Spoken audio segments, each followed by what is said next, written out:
Goods ಆಟೋಗೆ Rahul Dravid car touch ಆಗಿದೆ. ಬೆಂಗಳೂರಿನ ಕನಿಂಗ್ಹ್ಯಾಮ್ ರೋಡ್ನಲ್ಲಿ ನಡೆದಿರುವಂತಹ ಘಟನೆ ಇದು. ಕಾರ್ ಟಚ್ ಆದ ಬಳಿಕ ಕಾರ್ನಿಂದ ದ್ರಾವಿಡ್ ಕೆಳಗಿಳಿತಾರೆ.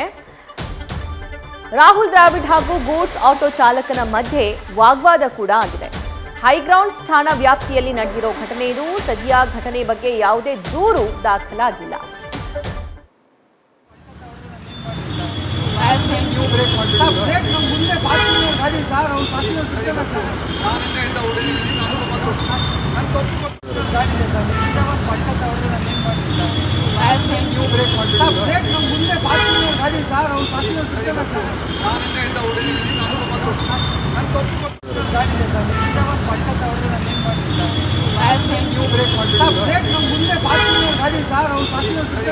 ಘಟನೆ ಬಗ್ಗೆ ಹೆಚ್ಚಿನ ಡೀಟೇಲ್ಸ್ ನಮ್ಮ ಪ್ರತಿನಿಧಿ ಸಂದೇಶ್ ನೀಡ್ತಾರೆ. ಸಂದೇಶ್, ಈ ಘಟನೆಯಲ್ಲಿ ಯಾರದ್ದು ತಪ್ಪು? ಅಲ್ಲಿ ಕನ್ವಿನ್ಸ್ ಮಾಡುವಂತ ಪ್ರಯತ್ನ ಆಟೋ ಡ್ರೈವರ್ ಮೋಸ್ಟ್ಲಿ ಮಾಡ್ತಿದ್ದಾನೆ ಅಂತ ಅನ್ಸುತ್ತೆ. ಏನಾಯ್ತು ಈ ಘಟನೆ ನಂತರ? ಕೇಸ್ ಏನಾದ್ರೂ ಆಗಿದೆಯಾ?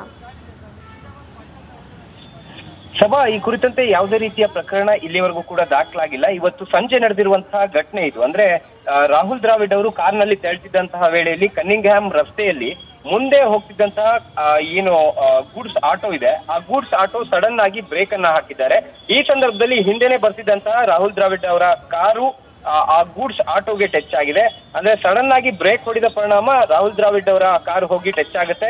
ಅದಾದ ನಂತರ ರಾಹುಲ್ ದ್ರಾವಿಡ್ ಅವರು ಕೂಡ ಕೆಳಗಡೆ ಇಳಿದು ಗೂಡ್ಸ್ ಆಟೋ ಚಾಲಕನ ಜೊತೆಯಲ್ಲಿ ಒಂದು ಸಣ್ಣ ಮಟ್ಟದ ವಾಗ್ವಾದ ಆಗುತ್ತೆ. ಅಂದ್ರೆ ಮುಂದೆ ಗಾಡಿಗೆ ಬಂತು, ಆ ಕಾರಣಕ್ಕಾಗಿ ಬ್ರೇಕ್ ಹಾಕ್ದೆ ಅಂತ ಹೇಳ್ತಾರೆ. ಆಗ ಹೌದು, ನಾನು ಈಗೇನು ಹೇಳ್ತಾ ಇಲ್ಲ, ನಾನು ಗಾಡಿಯನ್ನು ಚೆಕ್ ಮಾಡ್ತಾ ಇದ್ದೀನಿ, ನಾನೇ ಕೆಳಗಿಳಿದು ಅನ್ನೋ ಮಾತನ್ನ ರಾಹುಲ್ ದ್ರಾವಿಡ್ ಅವರು ಕೂಡ ಹೇಳ್ತಾರೆ. ಹೈಗ್ರೌಂಡ್ ಪೊಲೀಸ್ ಠಾಣಾ ವ್ಯಾಪ್ತಿ ಬರುತ್ತೆ ಇದು. ಆದ್ರೆ ಇಲ್ಲಿಯೂ ಕೂಡ ಯಾವುದೇ ದೂರು ದಾಖಲಾಗಿಲ್ಲ.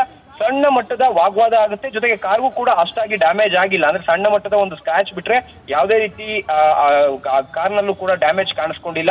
ಈ ಘಟನೆ ನಡೆದಂತ ಸಂದರ್ಭದಲ್ಲಿ ಸಂಜೆ ಏನು 5:30 ಸುಮಾರಿನ ಸಂದರ್ಭದಲ್ಲಿ ಗೂಡ್ಸ್ ಆಟೋ ಚಾಲಕ ಹಾಗೆ ದ್ರಾವಿಡ್ ಅವರ ನಡುವೆ ಸಣ್ಣ ಮಟ್ಟದ ಒಂದು ಮಾತಿನ ಚಕಮಕಿ ಆಗುತ್ತೆ. ಅದಾದ ನಂತರ ಕಾರನ್ನ ತೆಗೆದುಕೊಂಡು ರಾಹುಲ್ ದ್ರಾವಿಡ್ ಅವರು ಕೂಡ ಅಲ್ಲಿಂದ ತೆರಳ್ತಾರೆ.